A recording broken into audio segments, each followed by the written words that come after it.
We have a once-in-a-lifetime opportunity. Ipapakita natin sa bawat Pasigueño at bawat Pilipino. Posible na gumawa ang gobyerno ng proyekto na maayos, kalidad, sa tamang presyo at walang korupsyon. Ang City Hall po ang pinakamalaking proyekto na pinroseso ng Bids and Awards Committee. Ito po ay design and build services at kasama po dito, unang-una, ang pag-demolish ng mga structures na kasalukuyang nakatayo sa 2 hektaryang lupa na siya namang ide-develop para maging bagong City Hall compound. Kasama po doon sa mga i-demolish natin, yung kasalukuyang City Hall, 8 palapag po yan, kasama pa po ang mga ibang structures na nasa loob ng GAD compound. In total, 8 pong struktura ang i-demolish natin. Pag-demolish po natin will be in accordance with the COA rules, both on demolition and disposal of properties. So yun po mga gamit, mga makukuha pa natin doon na meron pa pong value, hahakutin po yan, ilalagay sa isang warehouse. Pagkatapos po, i-dispose natin in accordance with COA rules. Pagkatapos po ng demolition, i-build na po ang ating City Hall. Ito naman po ay tatayo, kagaya ng sinabi ko, sa 20,000 square meters na lupa. Ang ating pong City Hall ay merong 45,000 na square meters na floor area. So marami pong empleyado ang kayang pumasok dito. Kaya po nitong suportahan ng 15,000 foot traffic every day.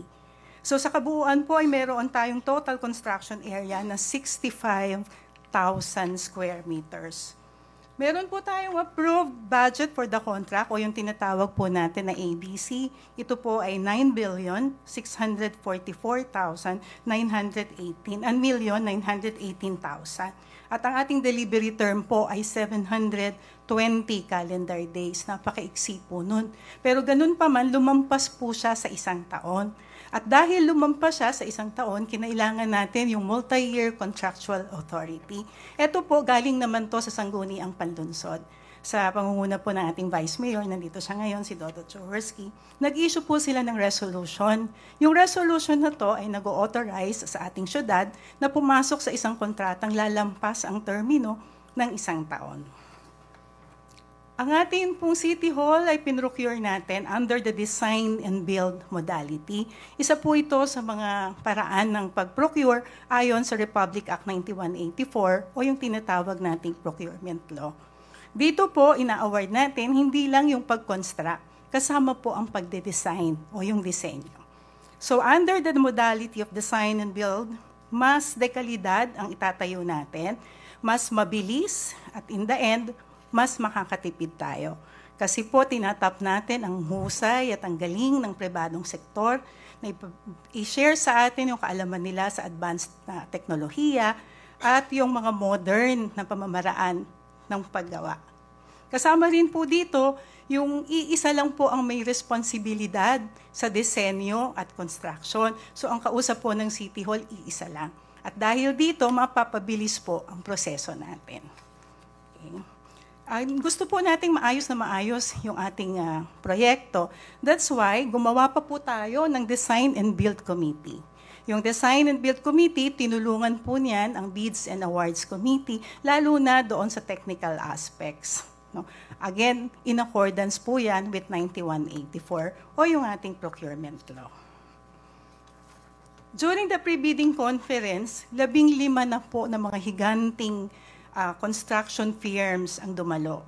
And during the conference, sinagot po natin lahat ng tanong nila patungkol sa proyekto para papasok sila dito na alam nila lahat ang gustong mangyari ng City Hall.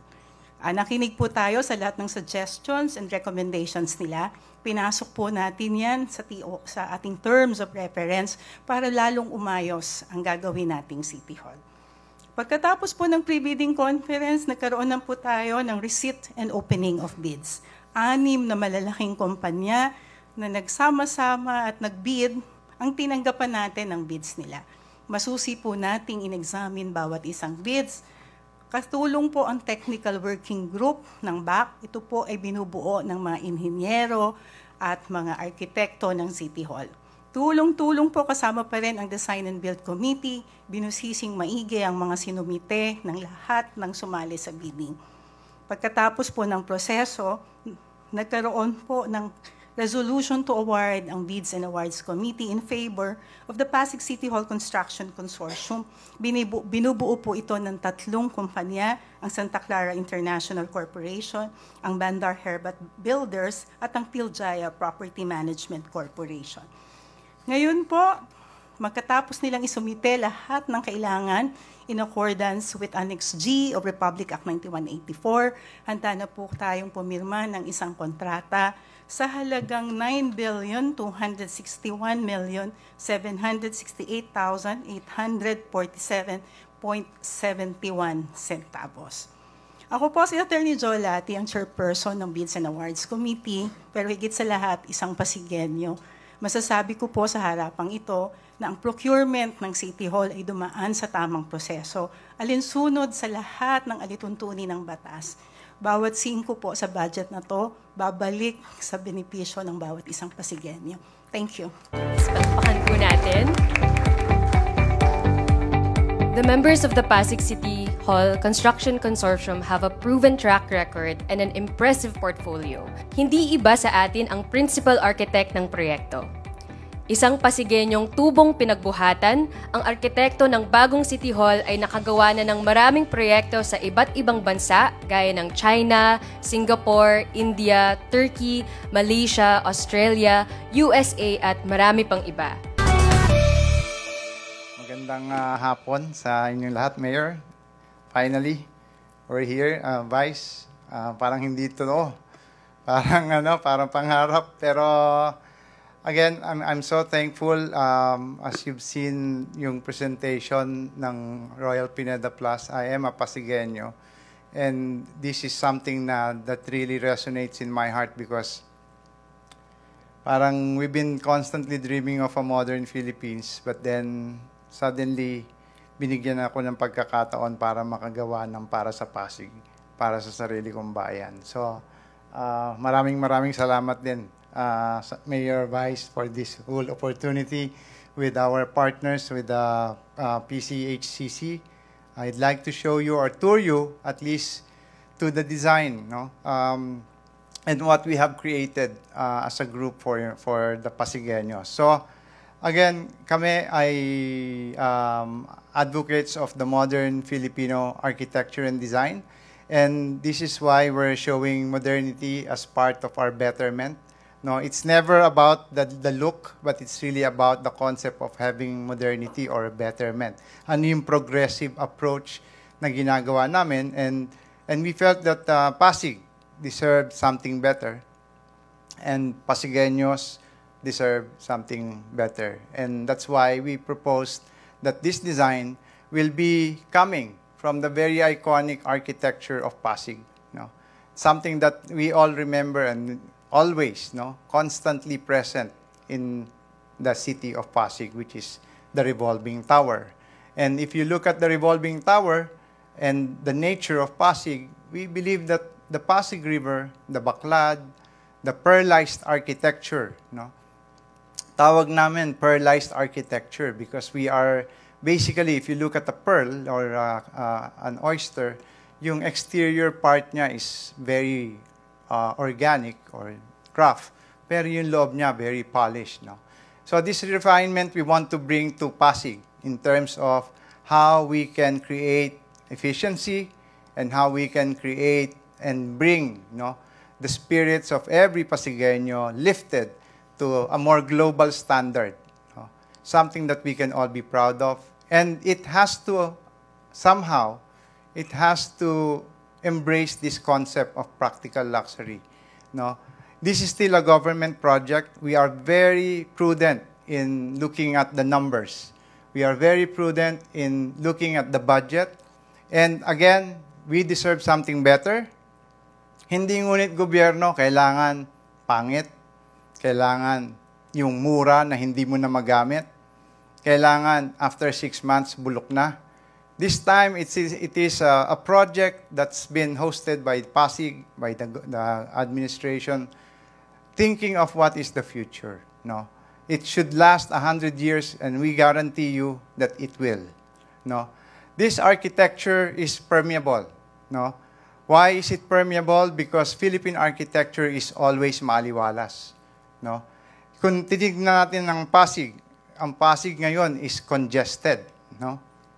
Puno na because of the population and because of the buildings.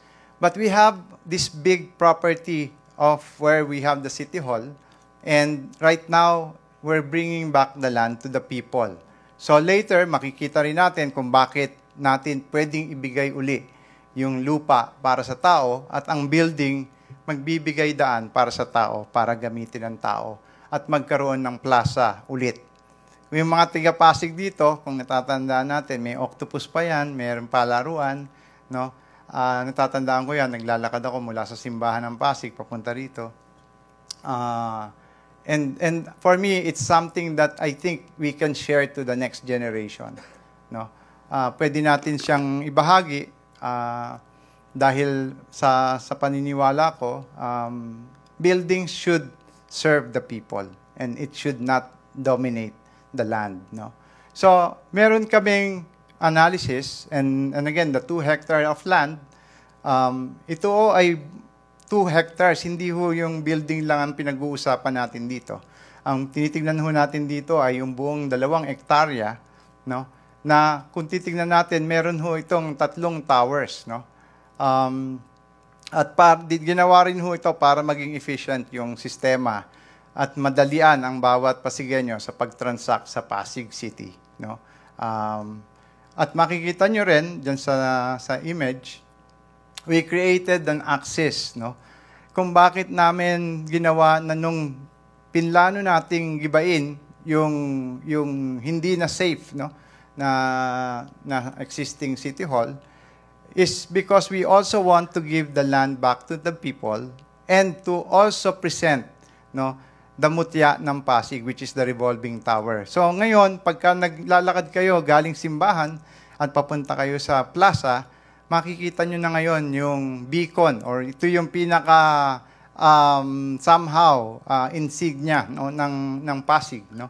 Ito yung makikita natin hindi lang sa umaga but also sa gabi, no? Because iilawan natin and with mayor's discussion natin, mayor, na parang we can make it even more beautiful, no? So, yung konsepto ng 3 towers, again, pinasisimplihan natin yung takbo at ang sistema ng serbisyo ng Pasig City Hall. Kung ma-experience nyo from before and yung ngayon, temporary pa naman ito, makikita nyo, syempre, masikip at may mga hassles tayo. Hindi natin maiiwasan because we really need to zone each area, and Tower 1, Tower 2, and Tower 3 will be defined according to the use of each buildings and somehow to, again, make it easy for people to find their transactions where they need to go, no? So, ito rin is designed with the architectural, again, having that maaliwalas concept, where the air ventilations and light are all considered. And yung vertical zoning, ginawa rin natin, only because we need to make sure na hindi masasayang din yung oras ng mga bawat Pasigenyo na nagpupunta rito, na naghahanap, no? Imbis na diretso na sila doon sa mga transaction, we are also addressing that in terms of design. And we have our architects here from the UAP of Pasig who are also somehow sa akin, no? I'm sure ma-appreciate nila yan at makikita nila yan. So ang Pasig is an image, no, of a stronghold of Pasig, or ito ang himpilan ng mga Pasigenyo at ng gobyerno ng Pasigenyo. So we would like to see this as the last building standing, and we designed this to be very strong. No, we designed this structurally with engineering from our partners, no, wherein we have 75 piles, no. Mamaya ipapaliwanag din sa atin ni Engineer David itong lahat ng dinesign ng grupo para maging matibay at safe itong ating City Hall, no. Kung makikita nyo yan, that's 37 meters deep, parang doble yung building, and pag tinignan nyo yan, pag lumindol, you can actually stay safe in the building. You can actually stay in the building, no. So yun yung konsepto. At mamaya, again, mas detalyado, mas maipapaliwanag ni Engineer David. And sa atin, ito ay first in the country, no, for a government building to have this kind of engineering solution. No? At this is because, hindi lang natin gustong ilagay yan, it's because we are near the fault line. No? I think we're only 200, how many meters away from the fault line. So, again, we are making this sustainable as a building. We are making it nature-driven, and that's why we're very conscious about the performance of the building. We have automated system para lahat maging efficient sa kuryente. And nakita natin yung araw, no? How many days to build this project. Naniniwala kami na kaya namin gawin ito. We're betting on it. Natapos namin yung Clark ng 18 months. And we're back here to prove another timeline. And hopefully, God bless us with the timeline. Pagtulong-tulungan na lang natin. But it would be another achievement for Pasigueños and the engineering team and all the team, the members of the team, to do this project. No? We are building this the fastest possible way we can without compromising the quality, no, of the project. No? So, I just want to tour you quickly on the spaces. And again, ito yung pinapakita namin na yung suddenly in a city that's congested. No? And I always say congested because the whole Manila is already congested. No? Ang laging sinasabi ng mga maraming city is that wala ng lupa ang Maynila. No? We understand that, and that's why this solution can be also a perfect model, not just for the Philippines, but for the whole world. No? Wherein, if you notice, all of a sudden, bumalik yung plaza. No? On a weekend, it would be nice kasi Mayor, sinasara natin yung Caruncho Avenue. No? It would be nice now to continue that plaza all the way to the revolving tower. And that is, again, the whole point to bring back the land to the Pasigueños. So pag nakikita natin ito, this is again the whole novelty of the project is that efficiency because the land is so premium, so we went vertical. No? We went vertical. We created the architecture that is distinct and actually inspired by the revolving tower. So if you notice the skin and the curves, which are actually inspired by the shells and the oyster and the pearl, this is happening because we see that the revolving tower and the development itself is the mutya ng Pasig. No?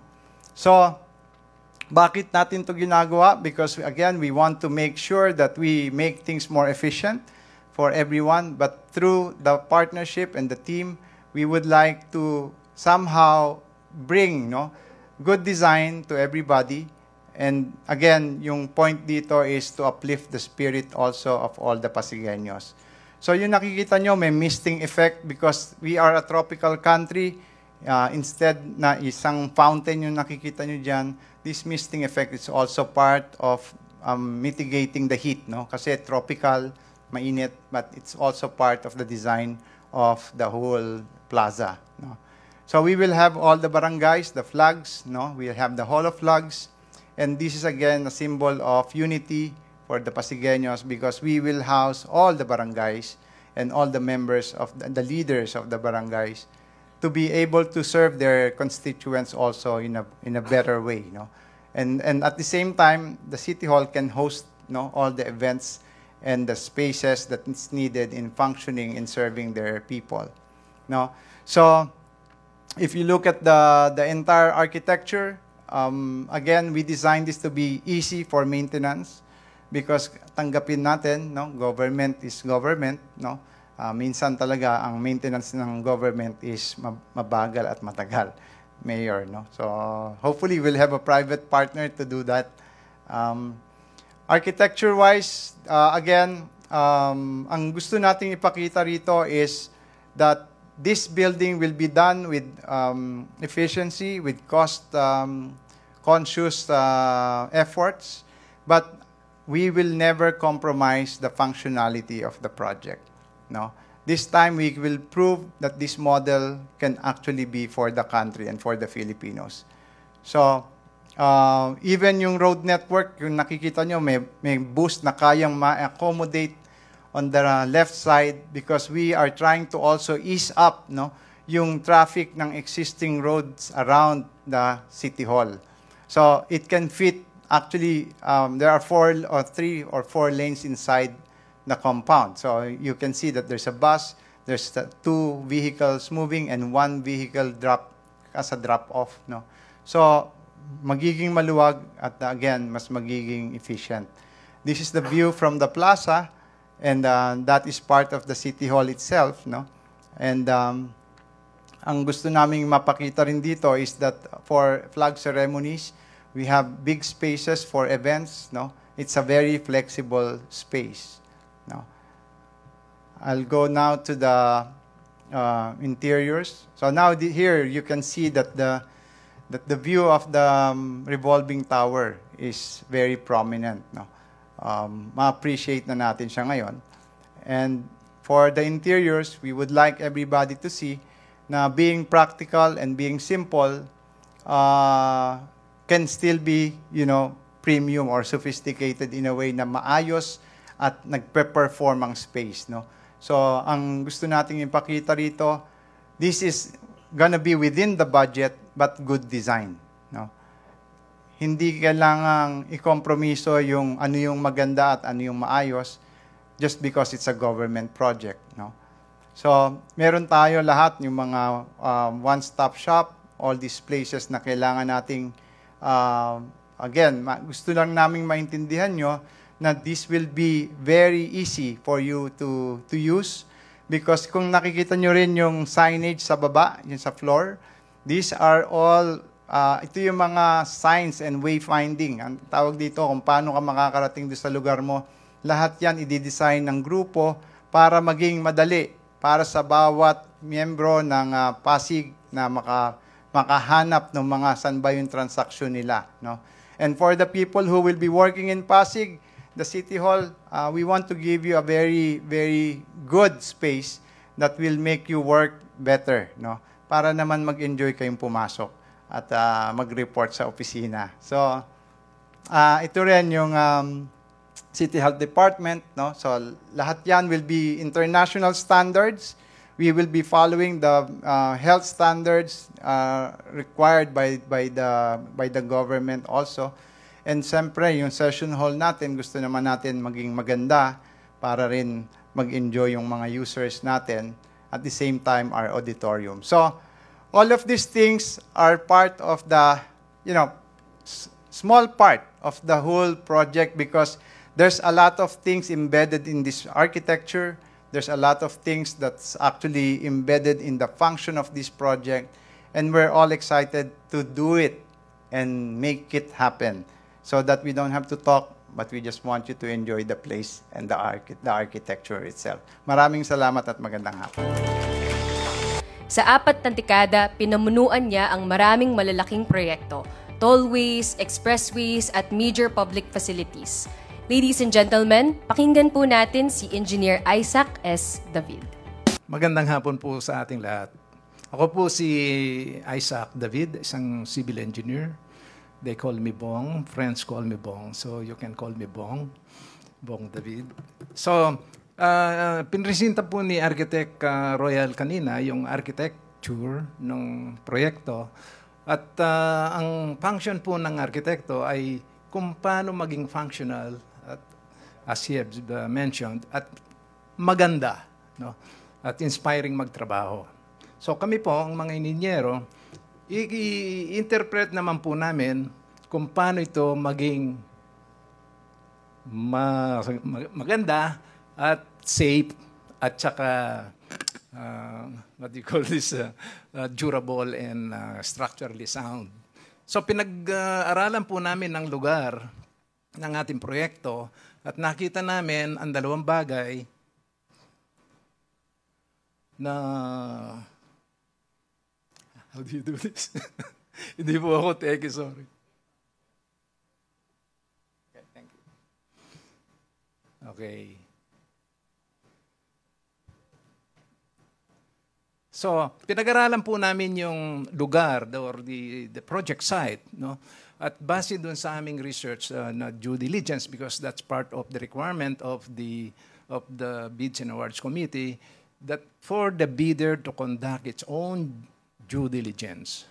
So, pag-aaralan po namin yon, at ang nakita namin na ang ating proyekto is about 1.5 kilometers away from the West Valley Fault Line. No? Sa aming mga ininyero sa design, kapag po ang isang proyekto ay within 2 kilometers from the fault line, para kang, pag dinidesign, ay para kang nasa gilid ng fault line. Ganun po ang rule. No? So,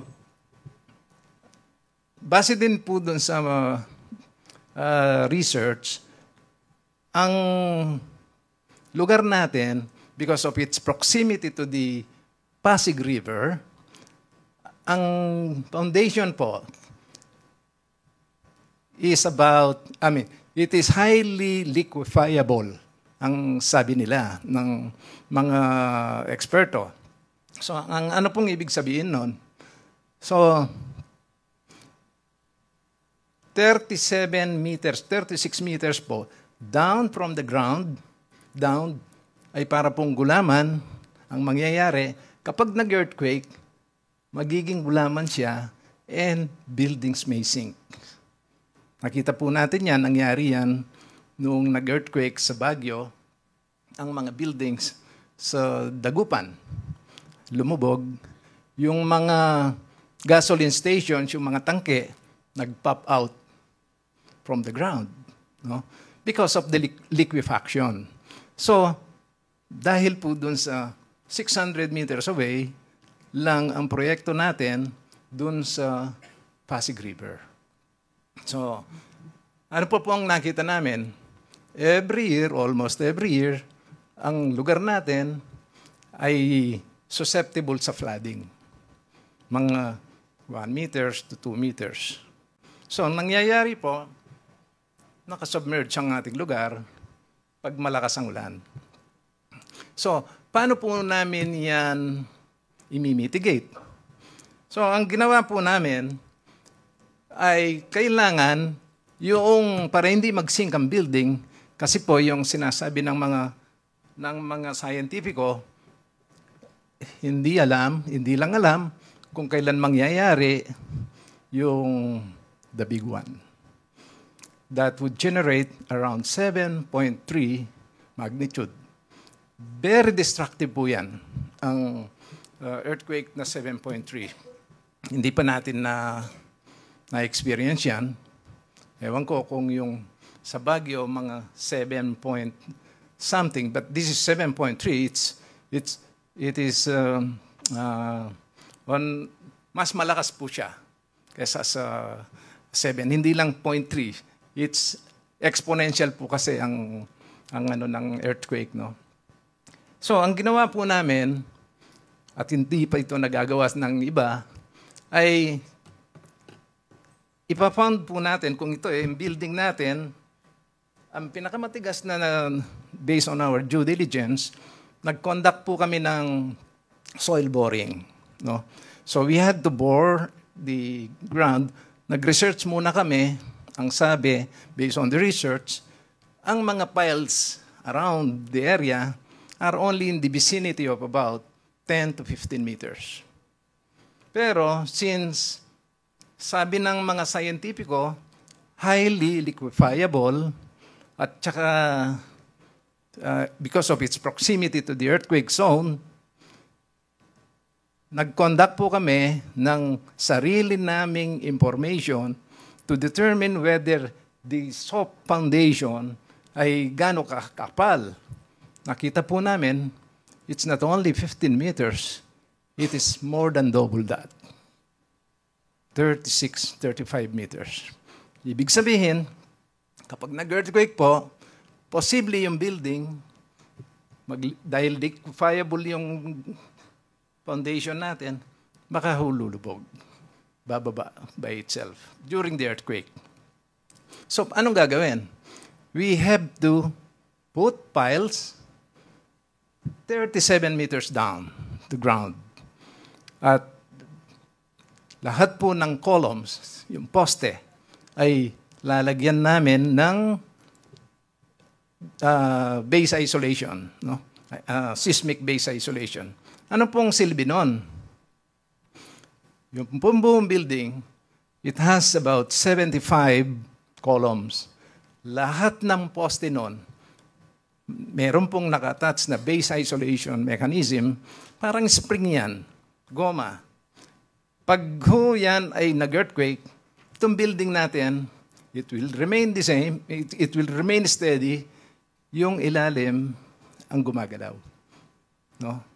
So, sabi nga po ng iba, pwede kang mag-operasyon kahit nag-earthquake dahil hindi tayo gumagalaw. No? Ang ibaba po, parang sa kotse, yung mga shocks natin naglalaro, yung kotse mo ay steady ka lang. Yan po ang ating ilalagay. So, I don't know of any building dito sa Metro Manila na nagkaroon ng ganun. Bakit po namin ginawa yan?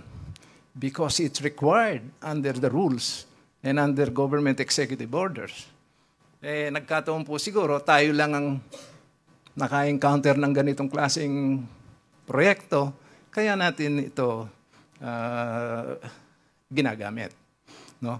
So, kung nakikita po ninyo ito, nag-earthquake yung sa ibaba yung gumagalaw. Hindi po natin mapipigilan yung earthquake, pero pwede natin pigilin na masira yung building natin. So, hindi po ito capriccio. Hindi po whims. It is a requirement.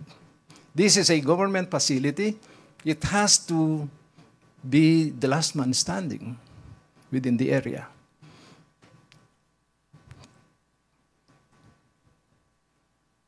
So, ano po how did we mitigate the flooding?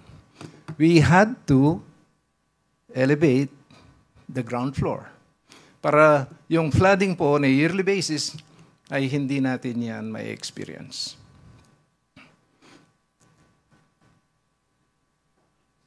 Ano pa? Oh, okay. Ito pong building na ito, napakalaki. At ang binigay na period or time to construct or time to complete the project is only 2 years. No? Inclusive of the 6 months for demolition. Ibig sabihin po, ang construction period namin will only be 18 months. Ayun po yung sinasabi nga, pinag-uusapan namin sa grupo namin. Hindi yata maganda yung we show the performance that we can complete a city in 18 months. Hindi po kami natutulog, kaya po yung aking mga ibags. Ganito po, no? At lahat po ng mga kliyente namin, gusto matapos ng 18 months. That's the problem, no? So, but can it be done? We have done it before. So, ano po ang sikreto namin? Wala po kaming sikreto. Kung hindi, we just work round the clock. So, we are able to double the construction period. 720 days is 2 years, but we have 720 nights. So we do it day and night. Kaya lang po, posible namin magawa ito. Kasi hindi lang po 720. We cannot do it by 720 alone. But if we include the night, we would be able to do it. So we'll try our best to do that. We assure you, Mayor, that we would be able to deliver this. Hopefully you can spend Christmas, your Christmas party on year 2027 or...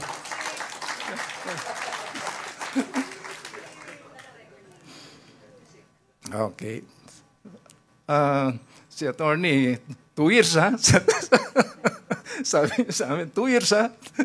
So, 2 years po. Actually, 4 years sa amin yun.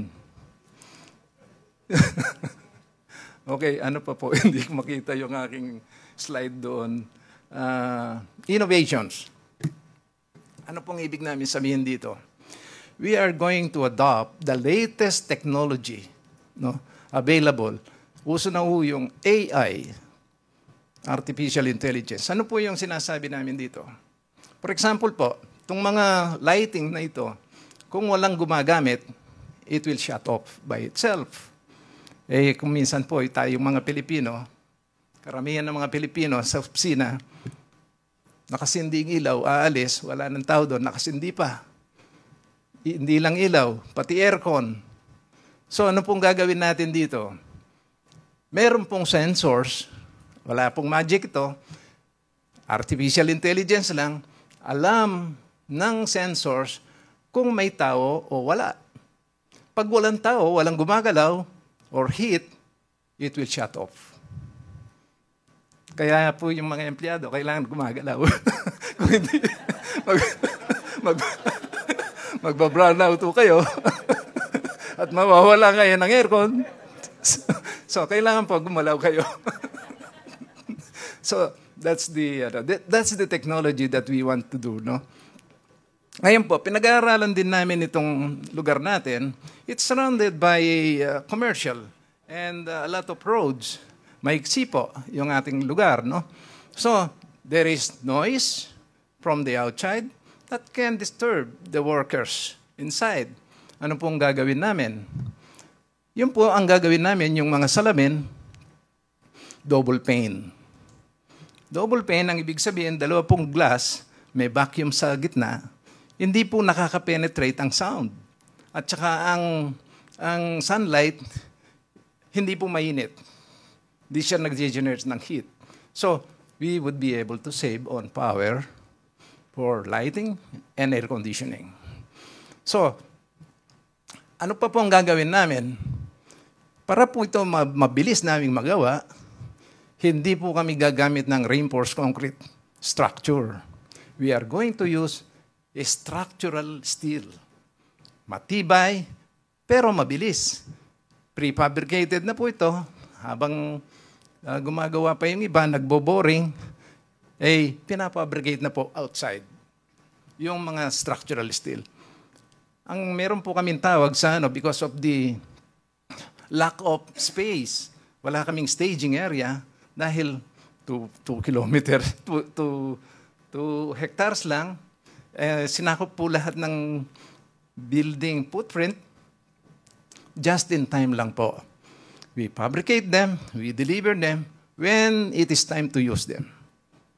Because we don't have enough staging area for materials.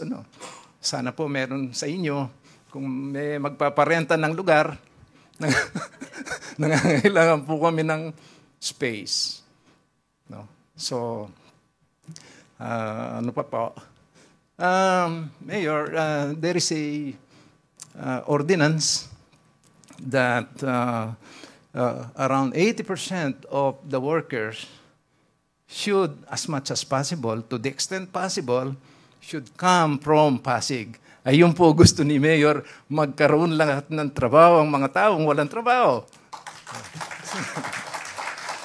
So, nag-survey po kami, baka hindi kami makakuha ng aming mga requirement.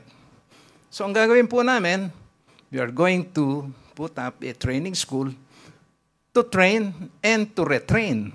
Yung pong marunong ng karpintero, hindi naman marunong mag-welding, i-welding natin, i-retool po natin.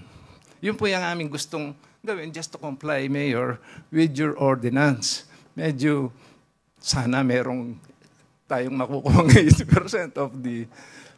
Doon po sa Clark, kaya namin nagawa ang isang syudad, in 18 months, we employed 8,000 workers, day and night. So, saan po namin kukunin yung mga kunyari, no? So, but anyway, because of the technology that we're going to employ, we are confident that we would be able to finish it within the time, if not ahead of schedule, no? So, it's time that we listen to the Pasig City Administrator as he discusses the cost of the project. Mga Pasigueño, City Administrator Attorney Geronimo U. Mancenero. Magandang hapon, kapwa ko Pasigueño. Nandito po ako para i-discuss ang deliverable naman po ng City Government of Pasig na kung magkano ang contract cost natin at kung magkano ang babayaran po ng bawat Pasigueño. Ang total construction cost po natin ay nagkakahalaga ng 8,269,436,471 pesos at 17 centavos. Ito po yung pwedeng ma-distinguish sa dalawang parte. Ang City Hall infrastructure cost na nagkakahalaga ng 5.7 billion at additional works of 2.5 billion. Ngayon, kung ano po itong additional works na ito ay didiscuss ko po mamaya. Ngunit ang City Hall infrastructure cost na 5.7 billion ay ito po mismo yung City Hall building. Ito po yung nagko-comprise ng presyo ng estrukturang ito. Ang City Hall building ay magkakahalaga ng 5.1 billion na nag-i-include ng preliminaries na 479 million. May architectural works na 1.3 billion. Ang structural works po natin ay 1.6 billion. Electrical system works of 738 million. Mechanical works of 878 million. Plumbing po natin ay plumbing and sanitary works would be 96 million. Katulad po ng nabanggit kanina, marami pong special features ang ating City Hall building na nagkakahalaga po ng 644 million. Kasama po dito yung mga base isolators na explain po ni Engineer David na 156 million. May pile testing po tayo. Board piles po natin na magkakahalaga ng 158 million. Artificial Intelligence Control System na 224 million. Rainwater Harvesting Tank na 2.4 million. At ang general landscape po ng ating City Hall ay nasa 62 million po. Again, babalik po kami para lang po klaro, ang total po nito ay 5.7 billion para po sa infrastructure cost ng ating City Hall. Ngayon po, babanggitin ko ulit na meron tayong binabanggit na additional works na nagkakahalaga ng 2.5 billion pesos. Itong 2.5 billion pesos po na ito ay dahil po na iba po ang paraan ng procurement natin at ito po isang design and build. Kaya po naman meron tayong preliminaries and detailed engineering design na nagkakahalaga ng 284 million. Nabanggit din po kanina na may demolition cost po tayo na 239 million. Interior fit-out na 941 million. Ang IT system po natin na nakakahalaga ng 836 million. At ang drainage, road networks, and other site development works na nagkakahalaga ng 242 million. Babanggitin ko po ulit, ang City Hall infrastructure cost ay 5.7 billion plus the additional works of 2.5 billion in the amount of 8.2 billion pesos of construction cost. Plus VAT po na 992 million with a total contract price of 9,261,768,847 centavos. Maraming salamat po. Mga kasama, nagsimula po ang proyektong ito. This project was born because of need or necessity. Nagsimula tayo, naisipan natin na magpatayo ng bagong City Hall. Sa totoo, yung una, ang naisip ko, personally, retrofitting lamang. Kaso sa 100 arkitekto at inhinyerong nakausap ko, iba't ibang eksperto, wala talagang mag-recommend na retrofitting ang gawin natin. Kaya nakita natin na mukhang ito na yung tamang pagkakataon.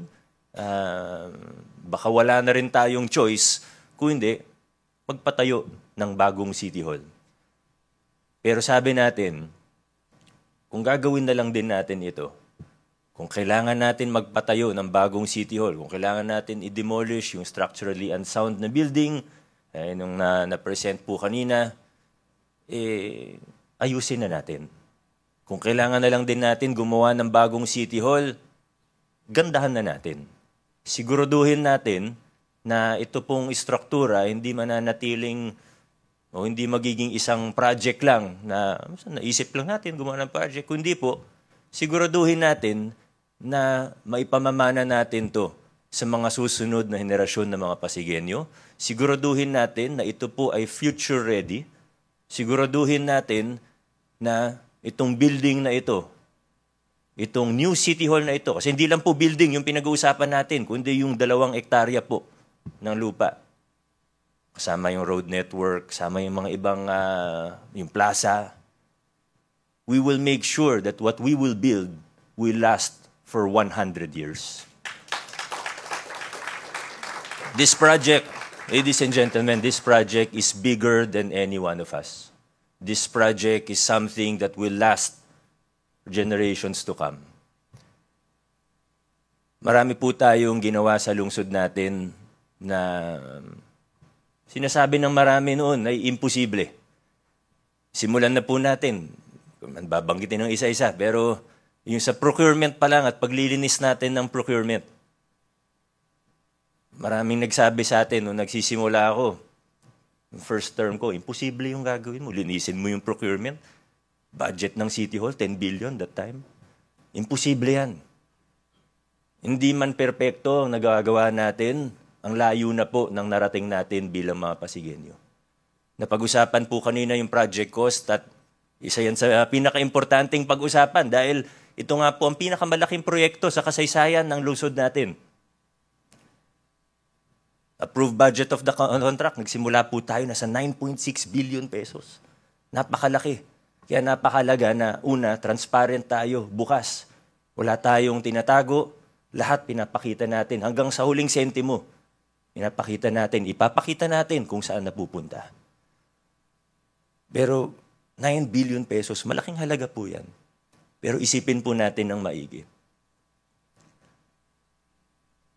Hindi naman po sikreto sa buong Pilipinas ang mga kalakaran. Madalas din man natin na pag-uusapan.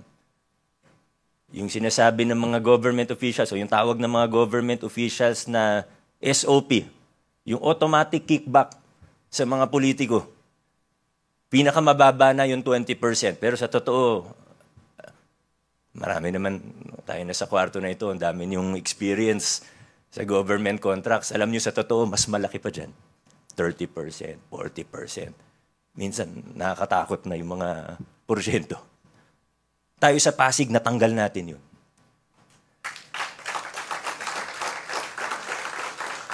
At dahil natanggal natin yun, naging bukas ang bidding natin, nahirapan tayo sa proseso, nakailang rigudon tayo, yung mga department natin, pati engineering department, nung una, hindi talaga sanay sa ganung klaseng sistema na bukas at malinis. Pero dahil sa nagawa po natin na yun, isipin na lang natin, i-compute na lang natin sa pinakamababa na 20%. Kung yun man, di naman natin alam kung magkano talaga o na talaga yung porsyento noon. Pero sabihin, pinakamababa niyan, 20%. Kung nasa 5-6 billion ang dumadaan sa procurement every year, ibig sabihin, ang natitipid ng pamahalaan ngayon na dati nabubulsa lang is more than 1 billion pesos per year. More than 1 billion pesos per year ang natitipid natin.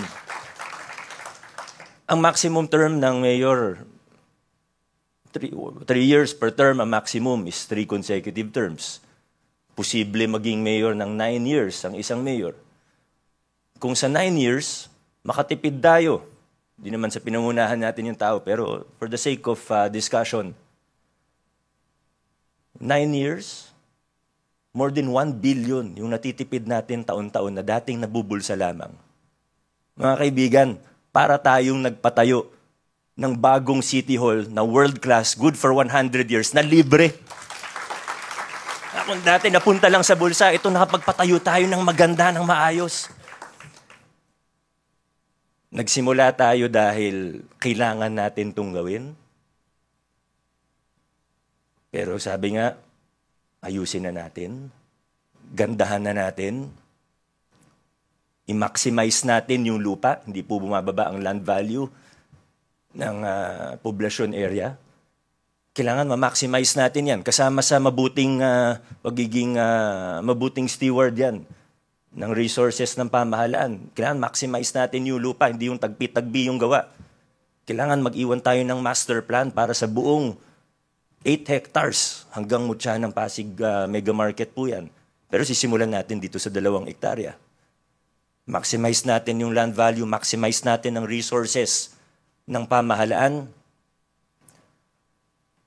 Unfortunately, sa Pilipinas, madalas pag may mga malalaking proyekto, o kahit hindi malaking proyekto, anong unang naiisip ng mamamayan? Isa lang sa 2. Una, isipin ng tao, nako, yung proyekto na yan, sigurado substandard yan.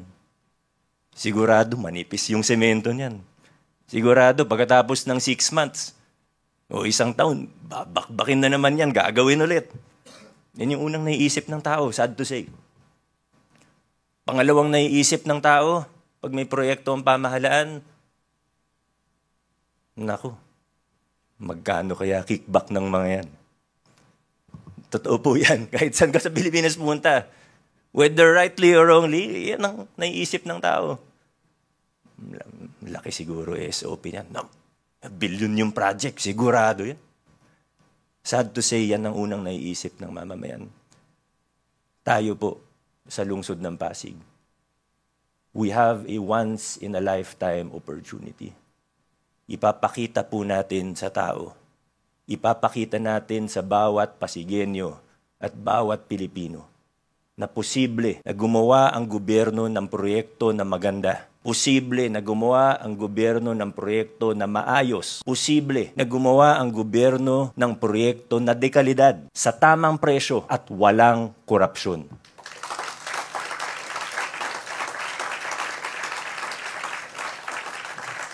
Mga kasama, yung timeline natin ay masasabi natin na ambitious. Posible pero mahirap ang gagawin po natin. Dalawa lang po ang marching orders ko sa ating Pasig City Consortium. Alam ko, qualified po sila. Alam nila yung ginagawa nila. Maganda yung track record nila. I have no doubt in my mind that they will be able to perform and deliver. Pero 2 lang po ang pakiusap. O hindi pakiusap. 2 lang po ang marching orders ko sa atin, sa inyo. Una, kung ano yung nasa kontrata natin, i-deliver natin ng maayos and on time.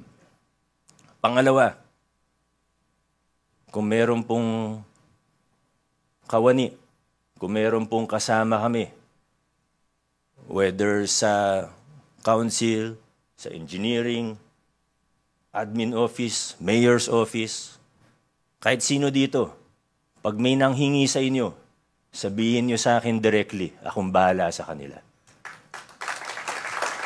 That is not a request, that is an instruction. Muli po, mga kaibigan, nakita naman po natin yung ganda ng proyekto. Alam natin kung bakit siya nasimulan, bakit natin siya kailangan gawin. Let us not waste this opportunity. Papakita po natin na yung mga bagay na imposible sa Pasig, gagawin natin posible. Maraming salamat sa ating lahat. Congratulations sa ating lahat.